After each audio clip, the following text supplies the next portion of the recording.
People think that the California exodus may be over, and it is decreasing in magnitude, but it is still very much a factor, and we are seeing Californians leave for a lot of states in much bigger numbers than we see them moving back to the state.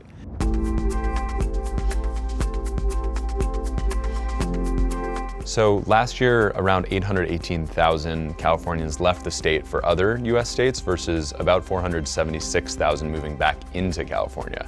Texas was the biggest factor here, and about 100,000 Californians moved to Texas versus only about 40,000 back. Florida was the second biggest draw of Californians, and they saw about 75,000 Californians move in versus only about, I think, 40,000 back.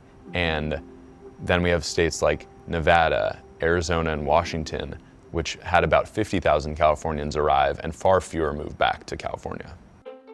Californians are leaving for a variety of reasons. They run the gamut from cost of living to political preferences, but most experts agree that it's actually housing affordability that's the main driver. And this has widespread repercussions for our housing market, the housing markets of other states, and the quality of life that people see all around. Texas can be attractive for a number of reasons, including perceived differences in the economy, the tax rate, cost of living, political preference for people, and overall just a sense that it is more affordable for people to start a family or to get their dream home. Just the idea of growth in Texas versus sort of a stagnation in California is something I've heard a lot when I speak to people on this. So for the story, I spoke to Jane Jordan. She's 61 and recently retired.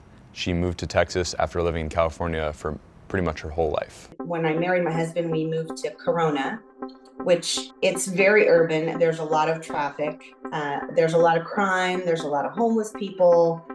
We had been planning on retiring somewhere other than California, and we thought, okay, let's go check Texas out. And we met with a realtor that had been giving us some listings and things, and she drove us around for 2 days, thinking that we were going to buy a plot of land and build on it.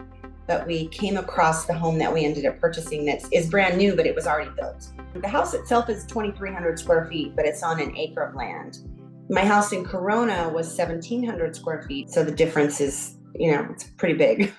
We have seen a disproportionate lack of housing growth in California in comparison to other states where people are moving, and with that comes a very high price of housing generally in the state, and so people are able to find cheaper options elsewhere, and often they do. I think in almost all the states we talk about, people are upset with Californians for ruining their paradise as it was, and I'd say Texas is no exception. People joke about the tech workers moving to Texas and turning it back into California. It's too soon to tell if these are going to cause huge societal changes beyond the housing shocks that we've seen, but experts think that this trend will continue, although it may be smaller in magnitude in the future.